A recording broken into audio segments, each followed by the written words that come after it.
Hello and welcome students, मैं अजय कुमार स्वागत करता हूं आप सभी का let's study with Ajay sir के ई लर्निंग प्लेटफॉर्म पर। तो चलिए मेरे भाई शुरुआत करते हैं एक और बेहतरीन सेशन की। और जैसा कि लास्ट क्लास में हम लोगों की बात हुई थी, हमने मेन वर्ब के पार्ट को कंप्लीट कर लिया है। मेन वर्ब हमने ये समझने का प्रयास किया कि वास्तविकता में मुख्य क्रिया क्या है, प्राइमरी वर्ब क्या है, उसके बाद में उसको अलग अलग बेस पे, चाहे वो फॉर्म का बेस हो यानी आपका रेगुलर या इरेगुलर हो, चाहे उसके जनरल टाइप हो जो 5 टाइप आपको बताए थे, चाहे वो आपका ऑब्जेक्ट के बेस पे हो जो आपकी ट्रांजिटिव या इंट्रांजिटिव हो, या फिर वो आपकी स्टेट के बेस पे स्टैटिव और डायनेमिक, इन सब के बारे में हमारी जो है वो एक खासी बातचीत हुई जिसमें हमने मेन वर्ब के पार्ट को कंप्लीट किया। आज हमारी बातचीत जो हम शुरू करेंगे जहां से हमने शुरू किया था, थोड़ा सा मैं आपको रिकॉल करवा दूं। हम लोगों ने फाइनाइट वर्ब से शुरू किया था और फाइनाइट का पहला पार्ट प्राइमरी या मेन वर्ब देखा था, और बाकी क्लासेस में हमने अभी तक मेन वर्ब को ही कंप्लीट किया है। यानी एक सेकंड पार्ट अभी भी हम जो है वो स्किप करते हुए चल रहे हैं, और वो आपका कौन सा है? आपका ऑक्सिलरी वर्ब। अच्छा, इसके बारे में कुछ बातें मैं आप लोगों के साथ में शुरू करूं उससे ठीक पहले आपको इसको जान लेना है कि कैसे इसका यूज किया जाएगा। अब देखिए, सबसे पहली बात अगर मैं आपसे कर रहा हूं किसके बारे में, कि सर ये फाइनाइट का ही दूसरा पार्ट है। चलिए एक बार दोबारा से इस बात को मैं लिख लेता हूं कि फाइनाइट वर्ब जो थी उसके 2 पार्ट आपने बताए थे। पहला पार्ट आपका जो मेन वर्ब है और वही आपकी प्राइमरी वर्ब है, ठीक है। दूसरा पार्ट आपका जो ऑक्सिलरी वर्ब है, और ये आपकी सेकेंडरी वर्ब है। चलिए, यहां की जो बातचीत है यानी प्राइमरी वर्ब यानी मेन वर्ब हम कंप्लीट कर चुके हैं, है ना, ये अपना कंप्लीटेड है।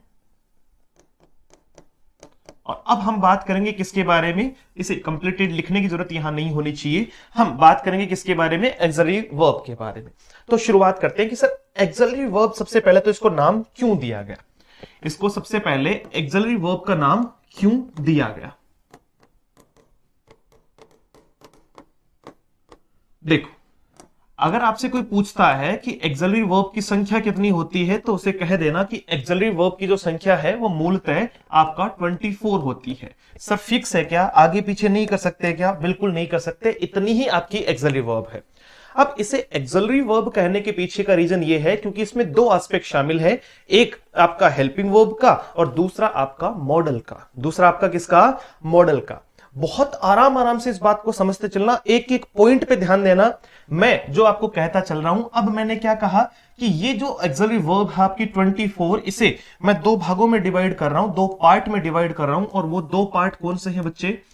पहला पार्ट जो है वो है आपका हेल्पिंग वर्ब, वो है आपका हेल्पिंग वर्ब, ठीक है। और दूसरा जो पार्ट है, अच्छा, हेल्पिंग वर्ब की संख्या होती है 11, और दूसरा जो पार्ट है वो है आपका मॉडल वर्ब। कौन सी है आपकी? मॉडल वर्ब, जो है आपकी 13। अब बताओ टोटल कितने हो गए? 11 और 13 टोटल हो गए सर आपके 24, ठीक है। यानी हमारी संख्या कितनी है? 24 है। अब सबसे पहले हम शुरू करेंगे कहां से? हेल्पिंग वर्ब से। कहां से शुरू करेंगे? हेल्पिंग वर्ब से, फिर हम मॉडल वर्ब की तरफ आएंगे। अगर मैं हेल्पिंग वर्ब की बात करूं, अगर मैं हेल्पिंग वर्ब की बात करूं तो कितनी हेल्पिंग वर्ब है? 11 हेल्पिंग वर्ब है। देखना कौन कौन सी है? डू, डज, डिड, फिर आपकी इज, आपका एम, आपका आर, वॉज और वर। उसके बाद में आपका हैव, आपका हैज और आपका हैड। बताओ देखिए कितनी हो गई। अगर आप काउंट करोगे तो आपको पता चलेगा सर 3 और 3 6 और 5 कितनी हो गई? 11 हो गई। यानी ये 11 हमारा जो है वो किसका काम कर रही है? हेल्पिंग वर्ब का। सुनना ध्यान से, 11 किसका काम कर रही है? हेल्पिंग वर्ब का काम कर रही है। और अगर आपसे कोई पूछता है कि ये फॉर्म बनी किससे है, तो ये डू से बनी है, ये किससे बनी है, तो ये बी से बनी है, और ये किससे बनी है, तो ये आपकी हैव से बनी है। 3 बातें आपको याद रखनी है। आपका डू, डज, डिड किससे बना हुआ है? सर डू से बना हुआ है, जो एक्शन को रिप्रेजेंट करती है। इज, एम, आर, वोज, वर जो है वो किसको रिप्रेजेंट करता है? लिंक को रिप्रेजेंट करता है। हैज, हैव और हैड किसको रिप्रेजेंट करता है? पोजीशन को रिप्रेजेंट करता है। और अब कुछ कुछ याद आ रहा है, ये बात हमने सबसे पहले भी पढ़ी थी, है ना, जब शुरू कर रहे थे, जब ग्राउंड क्लियरेंस कर रहे थे, तो ये सेम बातें जो है वो हम पहले ही पढ़ चुके हैं, लेकिन इसका एक सही यूज अब हम पढ़ने वाले हैं। फिलहाल एक बार मैं दोबारा रिपीट करता हूं कि हेल्पिंग वर्ब आपकी जो है वो पहले मूल तौर पे कितनी होती है? 11 होती है। आपकी 3 डू से बनी हुई है, डू, डज और डिड। आपकी 5 जो है वो बी से बनी हुई है, इज, एम, आर, वोज, वर। और आपकी जो है वो 3 किससे बनी हुई है? हैव से बनी हुई है, हैव, हैज और आपका हैड। बोलो कोई डाउट है? नहीं है। इसके बाद में हम बात करेंगे मॉडल वर्ब की, तो वो अपना एक अलग पार्ट है कि सर मॉडल का यूज कहां करेंगे, कैसे करेंगे, वो सारी बात अपन अलग करेंगे।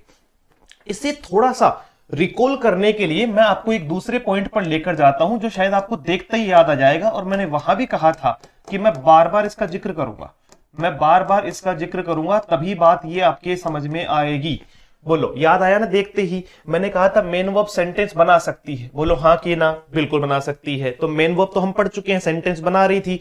मेन वर्ब की फर्स्ट फॉर्म, सेकंड फॉर्म या 5वीं फॉर्म सीधी आ सकती है सब्जेक्ट के बाद में, लेकिन थर्ड आपका जो फोर्थ और फिफ्थ आपका जो थर्ड है और फोर्थ है वो सीधे बेसिस पे सब्जेक्ट के बाद में नहीं आ सकती। इसके अलावा सेकंड वाला पार्ट देखो, देखे तो क्या लिखा हुआ है? हेल्पिंग वर्ब और मेन वर्ब। क्या लिखा हुआ है? हेल्पिंग वर्ब और मेन वर्ब। तो ये कहने का मतलब क्या है कि अगर किसी सेंटेंस में हमने वर्ब के तौर पे हेल्पिंग वर्ब का यूज किया है तो उसके साथ क्या आएगी? मेन वर्ब भी आएगी। और तीसरा पॉइंट क्या है कि हेल्पिंग वर्ब खुद भी क्या हो सकती है? मेन वर्ब हो सकती है। तो अब इन दोनों पॉइंट की बात है, क्योंकि ये पढ़ चुके हैं। अब हेल्पिंग वर्ब दिखाई दे रहा है, दिख रहा है कुछ हेल्पिंग वर्ब, तो अब इन दोनों की बात करेंगे। अब सुनो, अगर ये हेल्पिंग वर्ब है तो इसके साथ मेन वर्ब आएगी, अगर ये हेल्पिंग वर्ब है तो इसके साथ मेन वर्ब आएगी। कौन सी? डू, डज और डिड के साथ में हमेशा वर्ब की कौन सी फॉर्म आती है? फर्स्ट फॉर्म आती है। Is, am, are, was, were के साथ में क्या आएगा? वर्ब की फर्स्ट फॉर्म के साथ में आईएनजी आएगा। मैं आपको पहले ही बता चुका हूं वर्ब में ही।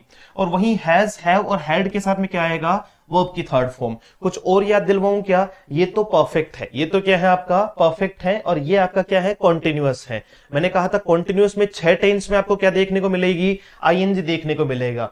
परफेक्ट में क्या देखने को मिलेगी? थर्ड फॉर्म देखने को मिलेगी। और बाकी में वर्ब की फर्स्ट फॉर्म देखने को मिलेगी। तो usually do, does, did helping verb है, is, am, are, was, were helping verb है, हैज, हैव और हैड आपका हेल्पिंग वर्ब है। इनके साथ में आने वाली वर्ब जो है वो हम लोगों ने तय कर ली कि कौन सी वर्ब जो है वो इनके साथ में मेन वर्ब यूज की जाएगी। कोई डाउट है यहां तक? नहीं होना चाहिए कि सर हेल्पिंग वर्ब 11 होती है, मुख्य हेल्पिंग वर्ब 11 होती है, और इन 11 का यूज हम कैसे करते हैं वो समझिएगा। जैसे अगर मैं आप लोगों से कहूं सी has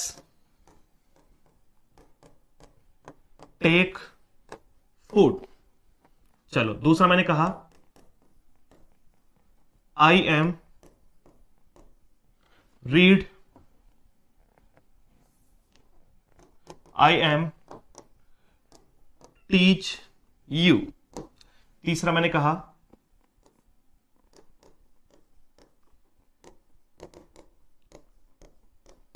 they did not went there. अब इन तीनों सेंटेंस को देखो और पता करो कि इनमें क्या गलतियां हैं। पहला सेंटेंस देखते ही हमें समझ में आया कि सर देखो सी है, क्या लिखा हुआ है? सी इसका सब्जेक्ट है। सी के बाद में हमने देखा कि हैज यहां पर किसका काम करेगा? अगर ये हेल्पिंग वर्ब है कि मेन वर्ब है? अगर ये मेन वर्ब होता तो फिर आपका टेक भी तो मेन वर्ब है। अगर मैं इसको हेल्पिंग वर्ब मानता हूं, हैज को मैं क्या मानता हूं? हेल्पिंग वर्ब मानता हूं, तो हैज आते ही मेरे दिमाग में एक बात आनी चाहिए कि हैज अगर हेल्पिंग वर्ब है तो उसके साथ मेन वर्ब आएगी, और वो मेन वर्ब कौन सी होगी? वर्ब की थर्ड फॉर्म होगी। कौन सी होगी? वर्ब की थर्ड फॉर्म होगी।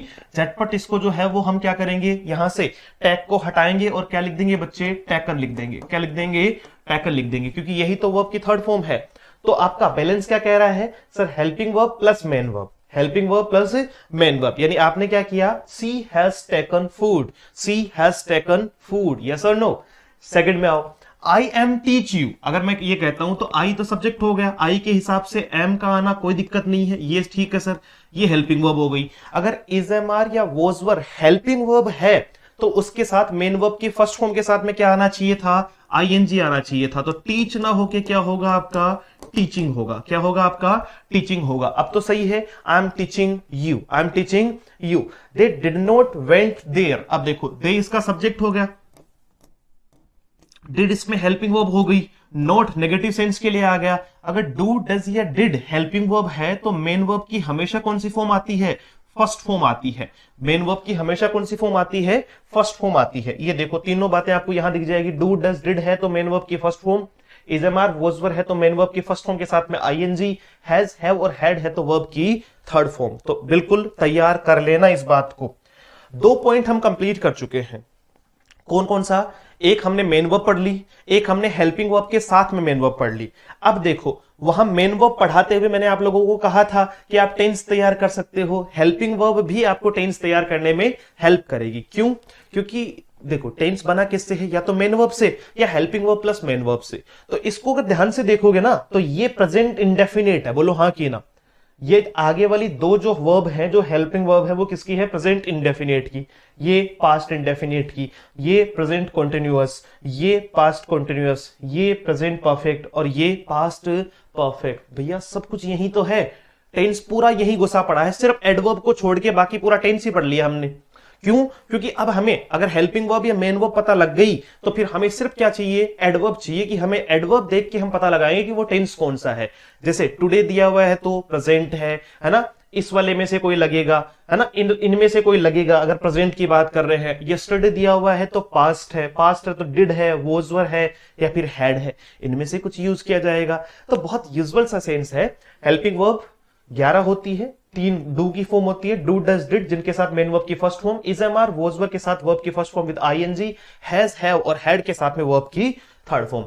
होपफुली आपको मेरी बात समझ में आई होगी। मॉडल को मैं छोड़ते हुए चल रहा हूं, इसमें से 2 पार्ट हम कंप्लीट कर चुके हैं, एक आपका मेन वर्ब, दूसरा आपका हेल्पिंग वर्ब के साथ मेन वर्ब। अब देखो तीसरा पार्ट क्या है? Helping verb is equals to main verb. ये भी बहुत इंपॉर्टेंट है कि अगर हम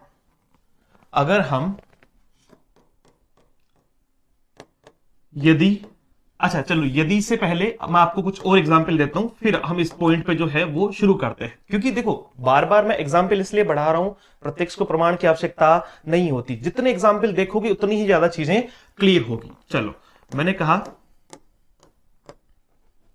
सी हैज अ कार, और दूसरा मैंने कहा सी हैज बॉट अ कार। अब दोनों में फर्क क्या है? दोनों में फर्क ये है सर, पहला सेंटेंस ये कहता है कि उसके पास में कार है, और दूसरा सेंटेंस ये कहता है कि उसने कार खरीदी है या वो कार खरीद चुकी है। अच्छा, अगर मैं आपसे नीचे वाले सेंटेंस में पूछूं तो आप कहोगे सी आपका सब्जेक्ट है, सी आपका क्या है? सब्जेक्ट है। हैज क्या है? हैज आपने कह दी हेल्पिंग वर्ब। अगर हैज आपकी हेल्पिंग वर्ब है तो हैज, हैव और हैड के बाद में मुझे क्या चाहिए? मेन वर्ब की थर्ड फॉर्म चाहिए। तो बताओ बॉट मेन वर्ब की थर्ड फॉर्म है कि नहीं है? बिल्कुल है सर, कोई दिक्कत नहीं है। और क्या खरीदा? कार खरीदी। तो आपका किससे आ रहा है? ऑब्जेक्ट जो है वो किससे आ रहा है? व्हाट से आ रहा है? बोलो हाँ कि ना? और व्हाट से आ रहा है तो इसका मतलब डेफिनेटली ये आपका क्या है? ऑब्जेक्ट है। अब देखो सी हैज बॉट अ कार, तो यहां आपने एक पेयर बनाया किसका? यहां आपने एक पेयर बनाया बच्चे, और वो आपका बना helping verb plus main verb का। Helping verb plus main verb का, जो बिल्कुल सही है। अच्छा, ऊपर वाले सेंटेंस में आओ, सी हैज अ कार। सी आपका सब्जेक्ट हो गया। अगर मैं हैज को हेल्पिंग वर्ब मानता हूं, अगर मैं हैज को हेल्पिंग वर्ब मानता हूं तो हेल्पिंग वर्ब के ठीक बाद में मुझे मेन वर्ब की कौन सी फॉर्म चाहिए होगी? अकॉर्डिंग टू हैज मुझे मेन वर्ब की थर्ड फॉर्म चाहिए होगी। दे रखी है क्या? नहीं दे रखी। और अगर नहीं दे रखी तो अब क्या होगा कि सर या तो ये सेंटेंस गलत है, लेकिन सेंटेंस भी गलत नहीं है। क्यों गलत नहीं है? क्यों? क्योंकि यहां पे हैव आपका जो है, हैज जो है वो आपका हेल्पिंग वर्ब है ही नहीं। हैज यहां पर क्या है? आपका मेन वर्ब है। मेन वर्ब की कौन सी फॉर्म है? आपकी जो है वो फिफ्थ फॉर्म है। मेन वर्ब की कौन सी फॉर्म है? फिफ्थ फॉर्म है। कैसे बनती है ये मैं आपको बताता हूं। यानी यहां पे जो कॉन्सेप्ट लागू हो रहा है वो क्या है? आपका helping verb is equals to main verb, कि यदि हेल्पिंग वर्ब के बाद में, यदि हेल्पिंग वर्ब के बाद में मेन वर्ब नहीं दी गई हो तो वो हेल्पिंग वर्ब खुद मेन वर्ब का काम करेगी। वो हेल्पिंग वर्ब खुद मेन वर्ब का काम करेगी। चलो भैया अब देखो, अगर इसी बात को अब कुछ यूं समझा जाए, यदि हेल्पिंग वर्ब को मेन वर्ब की तरह प्रयोग किया जाए। अगर हेल्पिंग वर्ब का यूज हम मेन वर्ब की तरह करें, हेल्पिंग वर्ब का प्रयोग हम किसकी तरह करें, मेन वर्ब की तरह करें, तो फिर उसका जो है वो सेंस कैसे बनेगा वो हमें समझना है। अब देखो, जैसे ही हेल्पिंग वर्ब मेन वर्ब बनेगी तो आप सबको पता है कि मेन वर्ब के कितने पार्ट होते हैं। सर मेन वर्ब के 5 भाग हो सकते हैं, V1, V2, V3, V4 और V5। याद है ना सबको? बहुत बढ़िया, बहुत बढ़िया, बहुत शानदार। चलो बनाते हैं 5 पार्ट।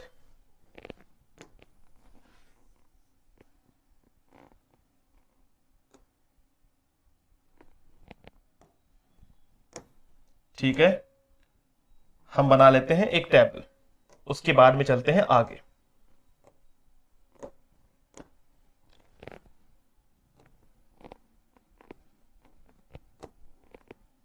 एक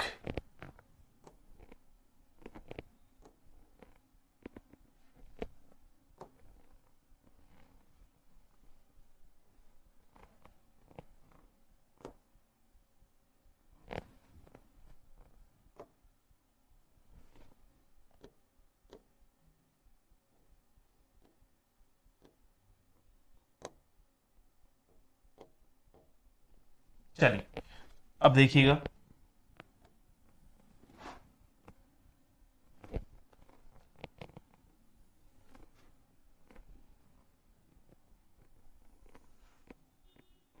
यहां से हम इस बात को जो है वो पूरी तरीके से समझने का प्रयास करते हैं। देखिए, हमारी बात हुई है कि हेल्पिंग वर्ब को अगर मेन वर्ब की तरह प्रयोग में लिया जाए तो फिर उसकी कितनी फॉर्म बनेगी, 5 फॉर्म बनेगी। कौन कौन सी? आपकी वर्ब की फर्स्ट फॉर्म, वर्ब की सेकंड फॉर्म, वर्ब की थर्ड फॉर्म, वर्ब की फोर्थ फॉर्म और वर्ब की फिफ्थ फॉर्म। बनेगी कि नहीं बनेगी? और ये हेल्पिंग वर्ब आपकी कौन सी है? या तो डू है, या आपका जो है वो बी है, या फिर आपका जो है वो कौन सा है, हैव है।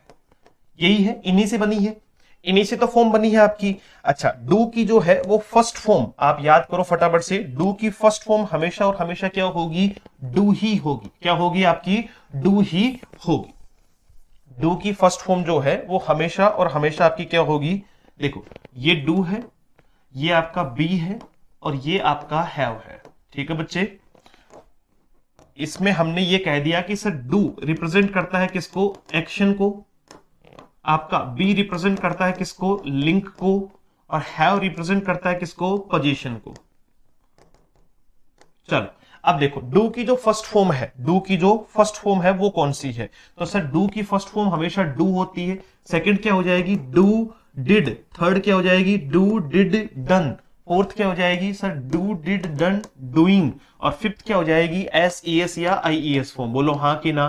तो क्या हो जाएगी आपकी? डज हो जाएगी। वैसे ही बी की अगर फर्स्ट फॉर्म की बात की जाए तो वो होती है आपकी इज, एम या फिर आपकी आर। ये फर्स्ट फॉर्म होती है, हमेशा क्या होती है? फर्स्ट फॉर्म होती है। ध्यान रखना बी की, अगर ये मेन वर्ब की तरह काम में लिया जा रहा है। फिर सेकंड फॉर्म क्या होती है आपकी? वॉज और वर। थर्ड फॉर्म क्या हो जाएगी? बीन हो जाएगी। थर्ड फॉर्म क्या हो जाएगी? बीन हो जाएगी। फोर्थ फॉर्म क्या हो जाएगी? बीइंग हो जाएगी। और फिफ्थ क्या हो जाएगी? बी हो जाएगी। फिफ्थ क्या हो जाएगी? बी हो जाएगी। ठीक वैसे ही हैव की फर्स्ट फॉर्म क्या होती है? हैव। सेकंड क्या होती है? आपका हैड। थर्ड क्या होती है? हैड। फोर्थ क्या होती है? सर हैविंग हो जाएगा। क्या हो जाएगा? हैविंग हो जाएगा। और फिफ्थ क्या हो जाएगी? हैज हो जाएगी, जो सिंगुलर है। ये मैं आपको पहले ही बता चुका हूं, बहुत बार बता चुका हूं कि वर्ब की फर्स्ट फॉर्म हमेशा प्लरल होती है और वर्ब की पांचवी फॉर्म हमेशा क्या होती है? सिंगुलर होती है। ये जो है वो कौन सी है? सिंगुलर है। और ये जो है वो कौन सी है? प्लरल है। ये जो है वो कौन सी है? आपकी प्लरल है। ठीक है, ये आपकी वर्ब है। चलो अब बताओ फटाफट से, इस हैविंग पे एक जो है वो टिक लगा लेना, मतलब स्टार लगा लेना कि सर हैविंग कब पॉसिबल है। जैसे मैं कहूं आई एम हैविंग कार, तो क्या सही है? I am having a car, क्या सही है? तो वो गलत है। लेकिन कुछ जगह हैविंग सही होगा, जिसकी बात हम प्रेजेंट कंटिन्यूअस टेंस पे चलकर करेंगे। अब मैं एक बार रिपीट कर रहा हूं, इस बात को ढंग से समझ लेना। मैं कह रहा हूं कि अगर हेल्पिंग वर्ब का प्रयोग मेन वर्ब की तरह किया जाए तो अब इनमें से हेल्पिंग वर्ब कौन सी है? डू हेल्पिंग वर्ब है, जिसके 3 पार्ट बनते हैं हेल्पिंग वर्ब में, डू, डज और आपका डिड। ठीक है। वैसे ही आपका बी जो हेल्पिंग वर्ब है उसके कितने पार्ट बनते हैं? 5 part, is, am, are, was और आपका वर। यहां आपका is, am, are, was, were, been, being और बी, ये इसकी 5 फॉर्म हो गई। वैसे ही हैव, हैज और आपका हैड 3 पार्ट बनते हैं। यहां मेन वर्ब के तौर पे 5 बनेंगे, तो हैव, हैड, हैविंग और आपका हैज। अब देखो इसका जो है वो वास्तविक उद्देश्य क्या है, बताने के पीछे कारण क्या है। कुछ बहुत बढ़िया बढ़िया बेहतरीन से एग्जाम्पल लेते हैं, फिर अपन आगे चलते हैं। जैसे मैंने कहा,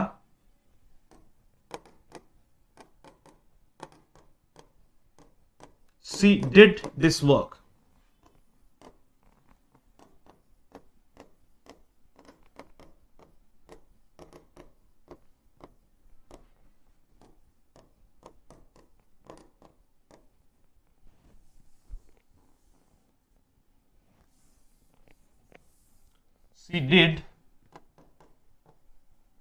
She did that work. Radhika did not do that work. I am a teacher. I am teaching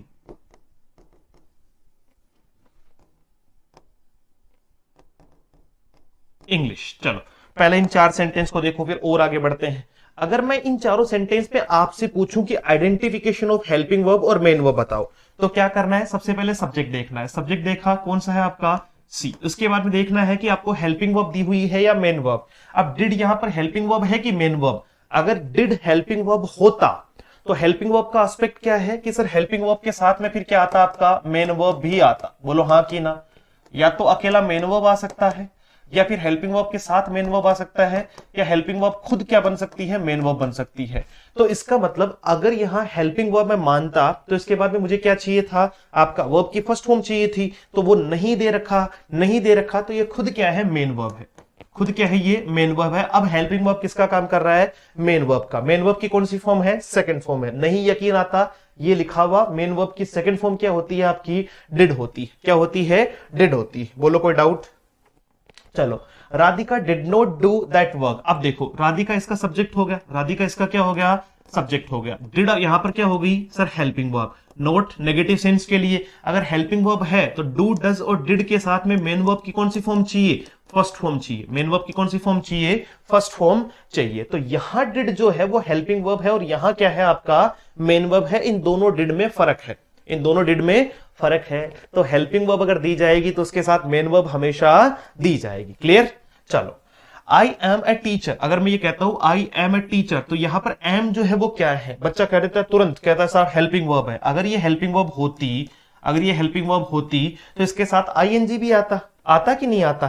नहीं तो आ रहा। कहां आ रहा है? नहीं आ रहा। और नहीं आ रहा इसका मतलब ये आपका हेल्पिंग वर्ब नहीं है, ये खुद क्या है? मेन वर्ब है। अच्छा, मेन वर्ब की कौन सी फॉर्म है? फर्स्ट फॉर्म है। क्यों? क्योंकि सर इज, एम, आर हमेशा मेन वर्ब की फर्स्ट फॉर्म होते हैं, वॉज, वर हमेशा वर्ब की सेकंड फॉर्म होते हैं। अच्छा, आई एम टीचिंग इंग्लिश। अब बताओ फटाफट से। अब यहां आई आपका सब्जेक्ट हो गया, तो एम आपका अपने आप में क्या हो जाएगा? Helping verb. क्यों? क्योंकि इस हेल्पिंग वर्ब के बाद में मेन वर्ब की फर्स्ट फॉर्म विद आईएनजी का यूज किया गया है, तो ये मेन वर्ब की फोर्थ फॉर्म हो जाएगी और आगे वाली हेल्पिंग वर्ब हो जाएगी। तो आइडेंटिफिकेशन समझ में आया? अरे समझ में आई कि बात नहीं आई कि हेल्पिंग वर्ब और मेन वर्ब दोनों अलग अलग कंसर्न हैं। हेल्पिंग वर्ब को आइडेंटिफाई करना है, मेन वर्ब को भी आइडेंटिफाई करना है। कैसे करेंगे? कुछ इस तरीके से। डन है? बाकी मैं आपको जो प्रैक्टिस सेशंस करवाऊंगा उसमें खूब सारे क्वेश्चंस हम लेंगे, जहां हम ये सीखेंगे कि आपको कैसे आपका जो है वो सब्जेक्ट, आपका इसके अलावा हेल्पिंग वर्ब और मेन वर्ब को आइडेंटिफाई करना होता है। क्लियर?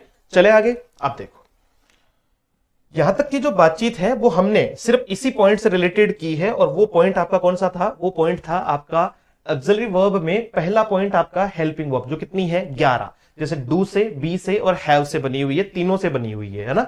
ये हेल्पिंग वर्ब है तो इनके साथ मेन वर्ब की कुछ ये फॉर्म आएगी। अगर इनका खुद का यूज मेन वर्ब के तौर पे किया गया तो फिर उनका जो है वो प्रयोग कुछ इस तरीके से किया जाएगा, इस टेबल के अकॉर्डिंग किया जाएगा। और यहां हमने समझने का प्रयास किया कि हम हेल्पिंग वर्ब और मेन वर्ब को कैसे ढूंढ सकते हैं, आइडेंटिफिकेशन कर सकते हैं। अब बात करते हैं सेकंड पार्ट की।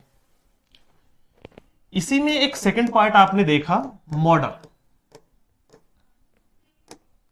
अब जो मॉडल वर्ब है कौन सी आपकी मॉडल वर्ब है जो कितनी है, 13 है।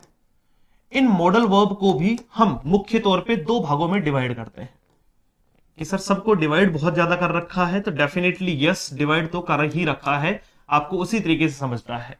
अब देखो, अगर मैं आपको इससे पहले एक सेंटेंस पूछूं, जैसे मैंने कहा आई कैन टीच यू। अब देखो सेंटेंस है ना ये, आई कैन टीच यू, मैं तुम्हें पढ़ा सकता हूं। तो तुम बताओ मुझे फटाफट से, आई इसका सब्जेक्ट है, बोलो हाँ कि ना। केन आपका मॉडल है, तो मॉडल यहां काम किसका कर रहा है, सर मॉडल यहां हेल्पिंग वर्ब का काम कर रहा है। ये आपकी हेल्पिंग वर्ब और ये आपकी मेन वर्ब की फर्स्ट फॉर्म, ये आपकी मेन वर्ब की फर्स्ट फॉर्म। इसका मतलब क्या हुआ, इसका मतलब क्या हुआ कि हेल्पिंग वर्ब किसका काम, मॉडल जो है वो किसका काम कर सकते हैं, हेल्पिंग वर्ब का काम कर सकते हैं। तो जो मॉडल वर्ब है उसमें से जो हेल्पिंग वर्ब का काम करने वाले मॉडल हैं, जो सिर्फ हेल्पिंग वर्ब का काम करेंगे, वो है आपके 10 मॉडल। वो है आपके कितने, 10 मॉडल। और बाकी के 3 जो मॉडल हैं उनको मार्जिनल श्रेणी में रखा गया है। मार्जिनल मॉडल वो कौन से हैं, आपके 3 मॉडल हैं जो मार्जिनल श्रेणी के वर्ड है। आराम आराम से समझना, 10 ऐसे मॉडल हैं जो हेल्पिंग वर्ब का काम कर सकते हैं, और बाकी 3 ऐसे हैं जो मार्जिनल है, यानी एक से ज्यादा काम करते हैं। पहले तो इन 10 की चर्चा करते हैं, ये कौन कौन से हैं। जैसे केन हो गया, कुड हो गया, शेल हो गया, शुड हो गया, विल हो गया, वुड हो गया, मे हो गया,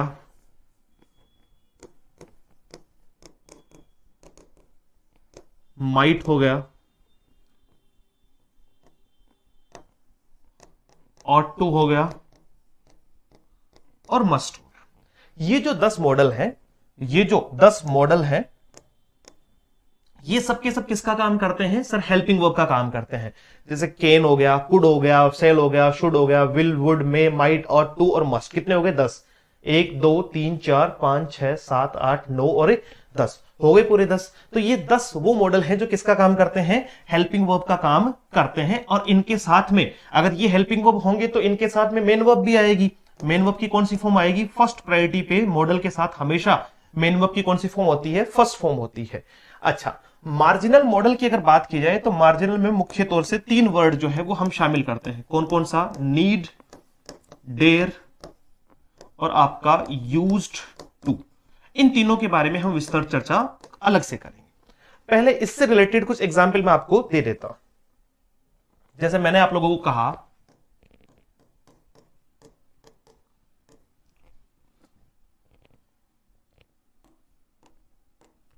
she should respect her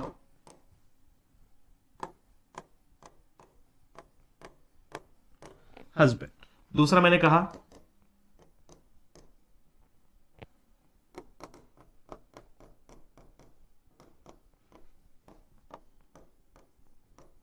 I can lift this heavy box. तीसरा मैंने कहा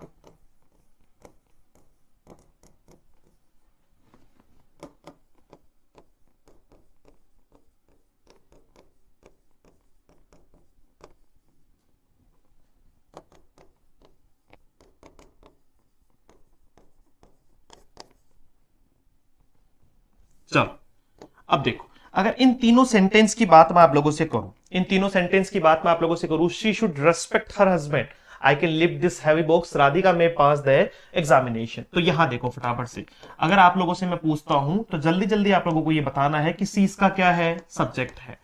फिर शुड इसमें क्या हो गया, सर मॉडल है। ये किन मॉडल में से है, ये इन मॉडल में से है। ये रहा आपका शुड, तो ये किसका काम करेगा, हेल्पिंग वर्ब का। अगर ये हेल्पिंग वर्ब का काम करेगा तो इसके साथ मेन वर्ब की कौन सी फॉर्म आएगी, फर्स्ट फॉर्म। रेस्पेक्ट क्या दे रखी है, मेन वर्ब की फर्स्ट फॉर्म दे रखी है। बोलो कोई डाउट है, नहीं है। तो इस मॉडल का प्रयोग किसके तौर पे किया गया, आपका हेल्पिंग वर्ब के तौर पे। ठीक वैसे ही आई आपका फिर से सब्जेक्ट हुआ, केन आपका यहां पर क्या हुआ, हेल्पिंग वर्ब हुआ। तो क्या आएगा, वर्ब की फर्स्ट फॉर्म। तो मेन वर्ब की कौन सी फॉर्म दे रखी है, फर्स्ट फॉर्म दे रखी है, I can lift this heavy box. अच्छा नीचे आ जाओ, राधिका आपका क्या हो गया, सर सब्जेक्ट हो गया। उसके बाद में आपका मे क्या है, हेल्पिंग वर्ब। इसके साथ में वर्ब की कौन सी फॉर्म आनी चाहिए, फर्स्ट फॉर्म आनी चाहिए। तो ये रही आपकी मे के बाद में पास, है ना, द एग्जामिनेशन। तो ये जो सारे के सारे मॉडल है, यानी जो मॉडल नाम से जो 13 हम लोगों ने एक कॉन्सेप्ट पढ़ा है कि सर 13 में से जो 10 हैं वो तो हेल्पिंग वर्ब का काम करते हैं, वो तो सिर्फ किसका काम करते हैं, हेल्पिंग वर्ब का काम करते हैं, उनके बाद में मेन वर्ब की फर्स्ट फॉर्म लगती है। डन। अब बच गए 3, बच गए कौन से आपके 3, जिनको अपन ने क्या कहा, मार्जिनल मॉडल कहा। क्या कहा, मार्जिनल मॉडल कहा। ये मार्जिनल मॉडल अलग क्यों है ये समझना है।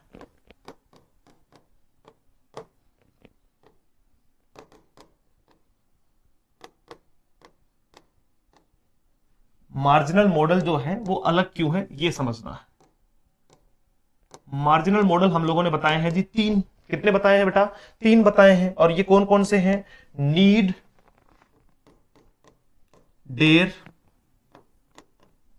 और आपका यूज्ड टू। देखो जो नीड और डेयर है, जो नीड और डेयर है, अगर इन दोनों की बात की जाए तो इनको, अच्छा पहली बात तो ये समझो कि इनको मार्जिनल क्यों कहा जाता है। देखो 13 में से जो 10 मॉडल है वो सिर्फ हेल्पिंग वर्ब का काम करते हैं, वो सिर्फ किसका काम करते हैं, हेल्पिंग वर्ब का काम करते हैं, लेकिन ये दो दो काम करते हैं। जैसे नीड और डेयर की बात आप करोगे तो ये नीड और डेयर क्या हो सकते हैं, नीड और डेयर मेन वर्ब भी हो सकते हैं। क्या हो सकते हैं, मेन वर्ब भी हो सकते हैं, और साथ में दूसरा काम ये क्या कर सकते हैं, हेल्पिंग वर्ब का भी कर सकते हैं। अगर ये हेल्पिंग वर्ब हुए तो इनके साथ में क्या आएगी, मेन वर्ब आएगी, इनके साथ में क्या आएगी, मेन वर्ब आएगी। ठीक है, मेन वर्ब की फर्स्ट फॉर्म आएगी, क्यों, क्योंकि ये मॉडल है। ठीक वैसे ही यूज्ड टू भी 2 काम करता है, या तो ये किसका काम करता है, helping verb plus main verb की फर्स्ट फॉर्म का, है ना, किसका काम करता है, हेल्पिंग वर्ब का। और या फिर जो है वो एंड, या फिर किसका काम करता है, ये काम करता है एडजेक्टिव का। किसका काम करता है, एडजेक्टिव का काम करता है। अब इस बात को थोड़ा बारीकी से समझने की जरूरत है। बारीकी से समझने की जरूरत इसलिए भी है क्योंकि यहां से कई बार एग्जामिनेशन जो है वो एक एरर का क्वेश्चन बनाता है। सबसे पहले तो जो है वो ऊपर वाली दोनों बातों को कंसिडर करते हैं। मैं आपको समझाता हूं नीड और डेयर। ठीक है, जैसे नीड और डेयर की अगर बात की जाए तो इसके हमने 2 एस्पेक्ट बताए हैं कि ये हेल्पिंग वर्ब हो सकती है, हेल्पिंग वर्ब के साथ मेन वर्ब की फर्स्ट फॉर्म आएगी, और या फिर ये क्या हो सकती है, खुद मेन वर्ब हो सकती है। खुद क्या हो सकती है, मेन वर्ब हो सकती है ना, मेन वर्ब की फर्स्ट फॉर्म हो सकती है। ये दोनों ही हो सकती है। अरे हाँ कि ना, नहीं सर अभी भी नहीं समझ में आ रहा, आप क्या चाहते हो, क्या समझाना चाहते हो, तो मैं आपको बता दूं कि यहां पहले तो आप इसका अर्थ समझो, नीड का अर्थ होता है आवश्यकता, और डेयर का अर्थ होता है हिम्मत। डेयर का अर्थ क्या होता है, हिम्मत। सुना होगा ना आप लोगों ने, हाउ डेयर यू, तुम्हारी हिम्मत कैसे हुई, है ना, कि मुझसे ऐसे बात कर लो। तो ये क्या है आपका, जैसे मैंने एग्जाम्पल दिया,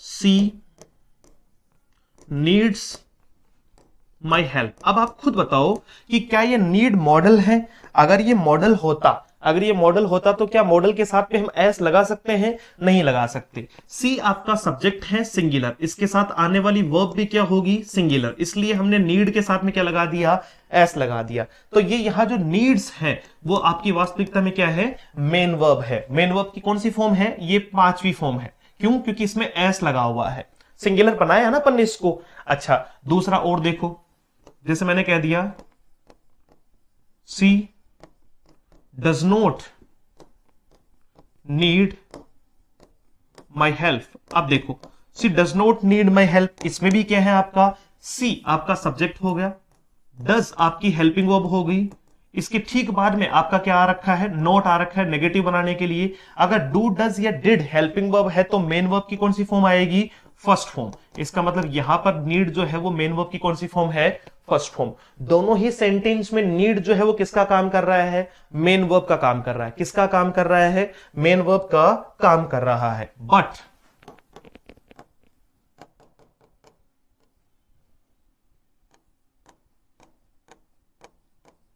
she need not to come tomorrow। अब देखो इस सेंटेंस को बहुत प्यार से समझना, ये बहुत ज्यादा एग्जामिनेशन में पूछा जाने वाला सेंटेंस है, बहुत ज्यादा, मतलब इसका जो है वो एरर पूछा जाता है। अब यहां से देखो, सबसे पहले आपने क्या किया, सर सी सब्जेक्ट है, ठीक है, नीड को अगर मैं मेन वर्ब मानता हूं तो उसके बाद में नॉट और टू कम क्या कर रहा है, ठीक है। इसका मतलब नीड आपका हेल्पिंग वर्ब है, यहां ये मॉडल है, और अगर ये मॉडल है, अगर ये मॉडल है तो नॉट तो चल जाएगा, लेकिन मुझे क्या चाहिए, मॉडल के बाद में आपका, मॉडल के बाद में मुझे क्या चाहिए, मेन वर्ब की फर्स्ट फॉर्म चाहिए। अरे मुझे क्या चाहिए, मेन वर्ब की फर्स्ट फॉर्म। तो नॉट के बाद में तो टू कम लिखा हुआ है ना, नॉट के बाद में क्या लिखा हुआ है, टू कम लिखा हुआ है, तो टू का यूज यहां नहीं किया जाएगा। ये मैं आपको अलग से भी लिखवा दूंगा। आपको सीधा क्या लिखना है, हेल्पिंग वर्ब के साथ मेन वर्ब की फर्स्ट फॉर्म। तो क्या आएगा, she need not come tomorrow, she need not come tomorrow. देखो कुछ जो है वो डेयर की एग्जाम्पल भी देखते हैं। मैंने कह दिया my brother dares to speak loud. अब देखो यहां हम बात कर रहे हैं माई ब्रदर डेयर्स, तो यहां पर देखो माई ब्रदर इसका क्या हो गया सर, सब्जेक्ट हो गया। डेयर्स यहां पे हेल्पिंग वर्ब है कि मेन वर्ब है, सर मेन वर्ब है, तभी इसके साथ में क्या लगा हुआ है, एस लगा हुआ है। तो यहां डेयर्स क्या है, आपका मेन वर्ब है। लेकिन अगर मैं ये कहता हूं, अगर मैं ये कहता हूं he dare not to speak loud, तो अब इसमें जो है वो बातचीत क्या है कि सर बाकी मामला तो ठीक है, बाकी तो हमें समझ में आ गया कि डेर आपका यहां पर हेल्पिंग वर्ब है। अगर डेर आपका हेल्पिंग वर्ब है तो आपको चाहिए मेन वर्ब की फर्स्ट फॉर्म, टू नहीं चाहिए। तो मेन वर्ब की फर्स्ट फॉर्म कौन सी हो जाएगी आपकी, मेन वर्ब की फर्स्ट फॉर्म हो जाएगी स्पीक। क्या हो जाएगी आपकी, स्पीक हो जाएगी। He dare not speak loud, he dare not speak loud. अब थोड़ा सा जो है वो इस बात को मैं एक बार दोबारा जो है वो रिपीट करता हूं या रिवाइज करता हूं। मैंने कहा हेल्पिंग वर्ब मुख्य तौर पे यानी एक्सिलरी वर्ब जो है वो 24 होती है, जिसमें से 11 आपकी हेल्पिंग वर्ब है, 13 आपके मॉडल है। मॉडल में भी 10 मॉडल ऐसे हैं जो हेल्पिंग वर्ब का काम करते हैं। अगर वो 10 मॉडल हेल्पिंग वर्ब का काम करेंगे तो उनके साथ मेन वर्ब की फर्स्ट फॉर्म आएगी। ये जो बात है वो हम लोगों ने कंप्लीट की।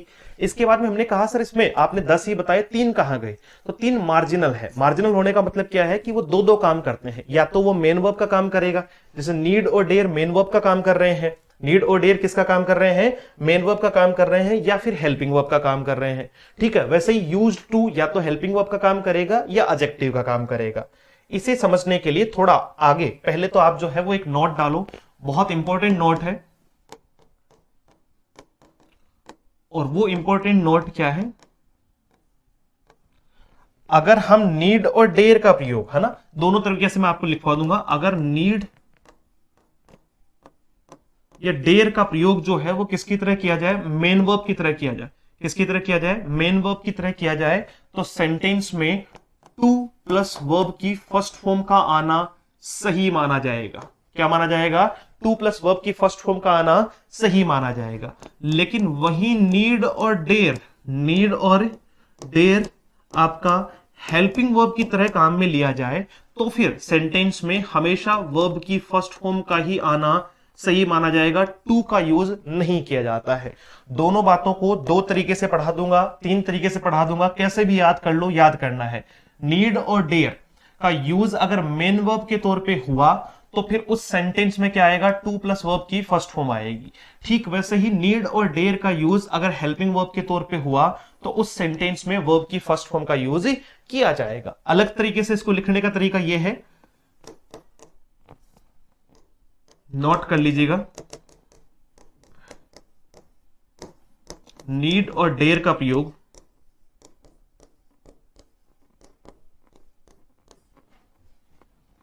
नीड और डेयर का प्रयोग सिर्फ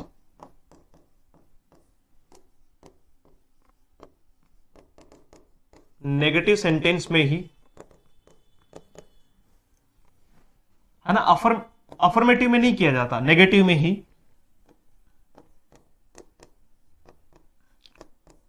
किया जाता है।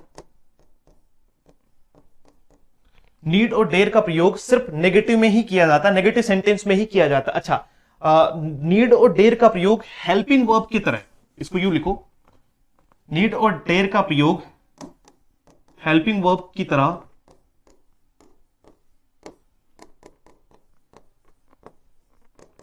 नेगेटिव सेंटेंस में ही किया जाता है तथा वहां टू प्लस वर्ब की फर्स्ट फॉर्म है ना, टू प्लस वर्ब की फर्स्ट फॉर्म की बजाय वर्ब की फर्स्ट फॉर्म का प्रयोग होता है। इसका एरर बनता है, ध्यान रखना, इसका क्या बनता है, एरर बनता है। अरे इसका कारण है ना, कारण भी मैं आपको समझा देता हूं। टू प्लस वर्ब की first form, two plus verb की फर्स्ट फॉर्म ऑब्जेक्ट का काम करता है। किसका काम करता है, ऑब्जेक्ट का काम करता है। ये आपको एडवांस वर्ब में समझ में आएगी बात। किस में आएगी, एडवांस वर्ब में ये आपको बात समझ में आएगी। जैसे कुछ एग्जाम्पल और लेते हैं। मैंने कह दिया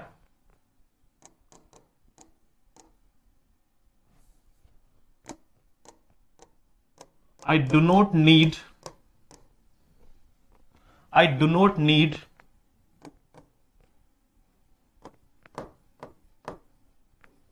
to arrange a car।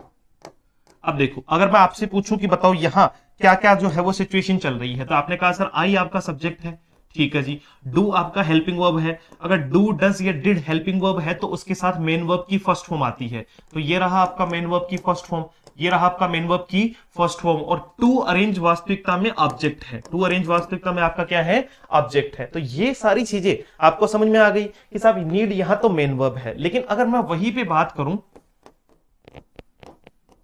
I need not to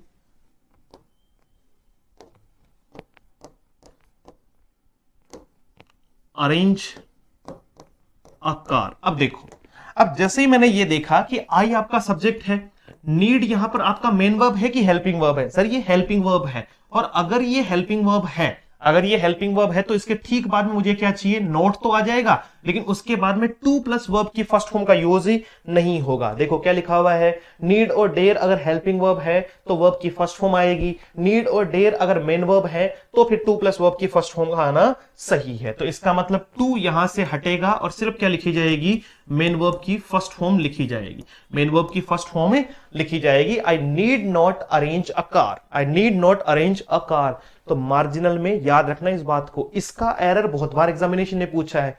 to दे देगा, नीड और डेयर को हेल्पिंग वर्ब देके टू दे देगा, ये एरर पूछा जाएगा, है ना। तो इस बात से बिल्कुल संतुष्ट रहना। अब जो है वो इससे बची कुछ बात, एक है अपने यूज्ड टू के बारे में। किसके बारे में, यूज्ड टू के बारे में। यूज्ड टू की अगर हम बात करें कि यूज्ड टू क्या है, यूज्ड टू क्या है, तो यूज्ड टू हमेशा कब यूज किया जाएगा, दो भागों में यूज किया जाएगा। या तो ये हेल्पिंग वर्ब है और या फिर ये एडजेक्टिव है, या फिर ये आपका क्या है, एडजेक्टिव है। अब देखो, यूज्ड टू एक ऐसा मॉडल है जिसका प्रयोग पास्ट की आदत बताने के लिए किया जाता है। जैसे आप मुझे कहो कि सर जो है वो सिगरेट पियोगे, हालांकि जो है वो स्वास्थ्य के लिए हानिकारक है, ना मैं पीता हूं ना मैं पीने की सलाह देता हूं। तो मैंने कहा कि नहीं यार मैं पहले पीता तो था अब नहीं पीता, तो इसका मतलब पास्ट की आदत थी मेरी, ना पुरानी आदत थी कि मैं पीता तो था। तो मैं क्या कहूंगा, I used to smoke, I used to smoke. तो याद रखना, विशेष ध्यान रखना, अगर यूज्ड टू का प्रयोग हम हेल्पिंग वर्ब के तौर पे करेंगे या एडजेक्टिव के तौर पे भी कर सकते हैं। जैसे मैंने कहा I used to smoke, I used to smoke in my office। ठीक है, अब देखो इसका मतलब क्या हुआ कि आप ये कहना चाह रहे हो, कि I आपका सब्जेक्ट है, used to ये आपकी हेल्पिंग वर्ब है, हेल्पिंग वर्ब के ठीक बाद में आपको क्या चाहिए, मेन वर्ब की फर्स्ट फॉर्म चाहिए। तो है कि नहीं है यहां पर स्मोक, बिल्कुल है। अच्छा, अब देखो ये तो बहुत आसानी से समझ में आ जाएगा। एडजेक्टिव अगर किसी वर्ड को बनना है ना तो वो नाउन को क्वालिफाई कर रहा होगा, नाउन के बारे में एडिशनल इंफॉर्मेशन दे रहा होगा। सेकंड एग्जांपल में जो लिख रहा हूं उसको समझने का प्रयास करना। I am used to working late at night. मेरा कहने का अर्थ है कि मैं रात को देरी तक काम करने का आदी। अब देखो, अब यहां पर अगर मैं देखूं तो आई आपका क्या हो गया, सब्जेक्ट हो गया, एम आपकी क्या हो गई, सर ये मेन वर्ब हो गई। कैसे पता चला रहे, अगर मेन वर्ब नहीं है, अगर इसको मैं हेल्पिंग वर्ब मानूंगा तो मुझे क्या चाहिए होगी, वर्ब वर्ब की फोर्थ फॉर्म आईएनजी चाहिए होगी। सर लगा तो रखा है वर्किंग आपने, फिर उसको क्यों आप मेन वर्ब मान रहे हो? अब पूरी बात सुनो, अगर मैं इसको मान लूं आपका वर्ब की फोर्थ फॉर्म और इसको मान लूं मेन हेल्पिंग वर्ब, तो यूज्ड टू क्या है? यूज्ड टू दो ही काम कर सकता है, या तो वो हेल्पिंग वर्ब होगा, हेल्पिंग वर्ब आपने उसको बनाया नहीं है, तो दूसरा काम उसका क्या है? एडजेक्टिव का है। और अगर वो एडजेक्टिव है, अगर वो एडजेक्टिव है तो उसके ठीक बाद में, उसके ठीक बाद में जो वर्ड आया है वो हमेशा नाउन होगा, वो हमेशा क्या होगा? नाउन होगा। ये आपका एडजेक्टिव है। अच्छा, मैं आपको यहां एक जो है वो सिंपल सा टास्क दे रहा हूं कि जिन जिन बच्चों को ये पॉइंट अभी नहीं समझ में आया है तो बिल्कुल निश्चिंत हो जाना, चिंता नहीं करनी है कि सर ये क्या कर दिया आपने, अब की बार तो हमारी गड़बड़ हो गई है ना, इतनी देर तक मामला ठीक चल रहा था। तो उसमें दिक्कत नहीं लेनी है। क्यों नहीं लेनी है? क्योंकि ये वर्किंग आपको नाउन है, ये आपको नेक्स्ट क्लास में समझ में आएगा। नेक्स्ट क्लास का मतलब ये हुआ कि जब हम थोड़ा जेरेंड के बारे में पढ़ेंगे ना, ये वास्तविकता में नाउन होने के बेसिस पे जेरेंड है। कुछ बच्चों ने इसको पढ़ रखा है, मैंने भी इसको पढ़ा रखा है, यूट्यूब पे भी पढ़ा रखा है, फिर भी अगर कुछ बच्चों के डाउट है तो इस पर लेपन ले लेंगे, ठीक है? मैंने क्या कहा? I am used to working late at night, तो यहां यूज्ड टू आपका एडजेक्टिव है और यहां यूज्ड टू आपका हेल्पिंग वर्ब है और उसके साथ में क्या आ जाएगी? मेन वर्ब आ जाएगी। जल्दी से बताओ फटाफट से कि यहां से लेकर यहां तक बातें क्लियर हुई कि नहीं हुई? तो एक बार कर लेते हैं इनको रिपीट, फिर बढ़ते हैं अपन आगे। हमने आज जो बात शुरू की थी इस क्लास में वो फाइनाइट वर्ब को लेकर थी, जिसमें मेन वर्ब अपन कंप्लीट कर चुके थे और हमने बात शुरू की एक्सिलरी वर्ब की। सबसे पहले हमने कहा एक्सिलरी वर्ब की संख्या होती है 24। 24 की जो संख्या है उसको दो भागों में डिवाइड करते हैं, 11 और 13। 11 होती है हेल्पिंग वर्ब, 13 होती है मॉडल वर्ब। यहां हमने इस पार्ट को कंप्लीट कर लिया था कि मेन वर्ब सेंटेंस बना सकती है। यहां हमने सीखने का प्रयास किया कि हेल्पिंग वर्ब अगर आएगी तो उसके साथ मेन वर्ब भी आएगी।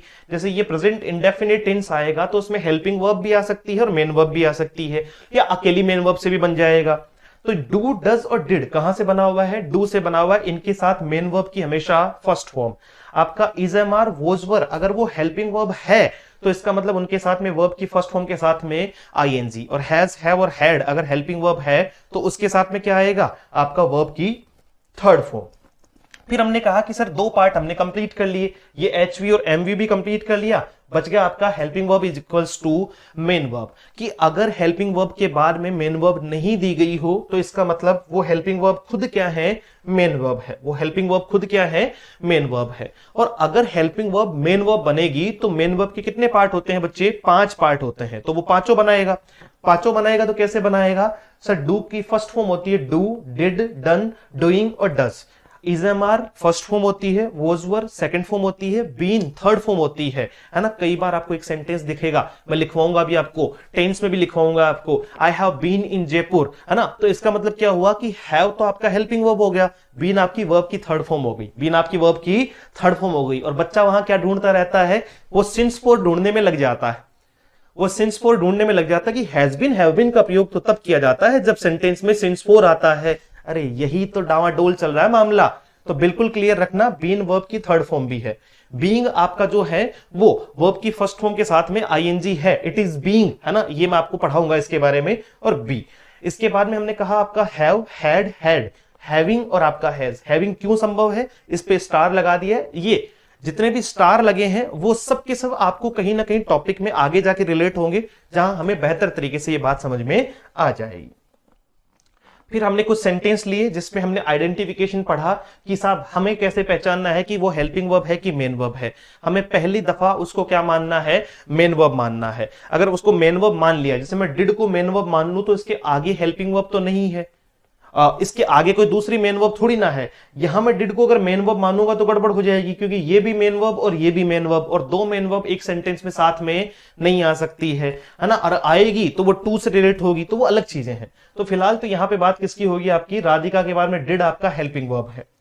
फिर हमने जो है वो अब आए हम जो है वो हेल्पिंग वर्ब को छोड़ के मॉडल पर। मॉडल पर आए तो उसको हमने दो पार्ट में डिवाइड कर लिया कि 10 मॉडल तो ऐसे हैं जो सीधे सीधे हमेशा और हमेशा हेल्पिंग वर्ब का ही काम करेंगे। अगर वो हेल्पिंग वर्ब का काम करेंगे तो उनके साथ मेन वर्ब की फर्स्ट फॉर्म का यूज किया जाएगा। मॉडल का यूज कैसे करना है इसका एक अलग टॉपिक है कि केन का यूज कहां किया जाता है, कुड का यूज कहां किया जाता है, वो पूरा का पूरा मॉडल का टॉपिक है। फिर हमने पढ़ा मार्जिनल। मार्जिनल में हमने 3 वर्ड लिए, नीड, डेयर और यूज टू। इनको इनसे अलग क्यों किया? क्योंकि सर इनके पास एक ही काम है, ये थोड़ा एक्स्ट्रा काम करने वाले लोग हैं, ये दो दो काम करते हैं। इसमें से नीड और जो डेयर है वो हेल्पिंग वर्ब भी हो सकता है और वो मेन वर्ब भी हो सकता है, जबकि जो यूज्ड टू है वो हेल्पिंग वर्ब भी हो सकता है और आपका मॉडल भी हो सकता है, आपका जो है वो एडजेक्टिव भी हो सकता है। मार्जिनल में हमने इन बातों को लिखा और लिख के इस बात को समझने का प्रयास किया। फिर हमने कुछ एग्जाम्पल लिए। नीड का अर्थ आवश्यकता होती है और डेयर का अर्थ होती है हिम्मत। ठीक है, सी नीड्स माई हेल्प, अगर उसे मेरी हेल्प की जरूरत है तो मैं जरूरत की बात कर रहा हूं, आवश्यकता की बात कर रहा हूं। She does not need my help, उसे मेरी हेल्प की जरूरत नहीं है, आवश्यकता नहीं है। तो दोनों में ही ये मेन वर्ब है। लेकिन जैसे ही नीड और डेयर हेल्पिंग वर्ब बनेगी, जैसे ही नीड और डेयर हेल्पिंग वर्ब बनेगी, तो फिर आप टू का यूज उस सेंटेंस में नहीं कर सकते हैं।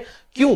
क्योंकि सर आपको हेल्पिंग वर्ब के साथ में मेन वर्ब चाहिए, और टू प्लस वर्ब की फर्स्ट फॉर्म क्या नहीं हो सकती है? मेन वर्ब नहीं हो सकती है। ये बात ध्यान रखना। इसको हमने लिखकर भी समझा है कि नीड और डेयर अगर मेन वर्ब हुआ तो टू प्लस वर्ब की फर्स्ट फॉर्म सेंटेंस में आ सकती है, लेकिन नीड और डेयर अगर हेल्पिंग वर्ब हुआ तो फिर अकेली वर्ब की फर्स्ट फॉर्म का ही दर्शन आपको करने को मिलेगा। और बाकी हमने कुछ सेंटेंसेस लिए और इसके ठीक बाद में हमने यूज्ड टू को समझा कि यूज्ड टू अगर आपका हेल्पिंग वर्ब है तो इसके साथ मेन वर्ब की फर्स्ट फॉर्म आएगी, अगर ये मॉडल है तो इसके बाद वर्ब की फर्स्ट फॉर्म के साथ में अगर ये एडजेक्टिव है तो इसके बाद में वर्ब की फर्स्ट फॉर्म के साथ में आईएनजी आएगा, और वो आईएनजी क्या कहलाएगा? जेरंड कहलाएगा। जेरंड क्या होता है इसकी बात हम करेंगे एक अगले लेक्चर में कि जेरंड क्या है। आपके लेवल पर अगर मैं बात करूं तो जेरंड वगैरह को बहुत ज्यादा नहीं दिया जाता है, लेकिन अलग अलग लेवल पर अलग अलग तरीके से पूछा जाता है। तो बातों को बहुत विशेष तौर पे कंसाइज करके हम चीजों को सीखने का प्रयास करेंगे। Thank you so much, have a great day, see you soon in the next session. जय हिंद।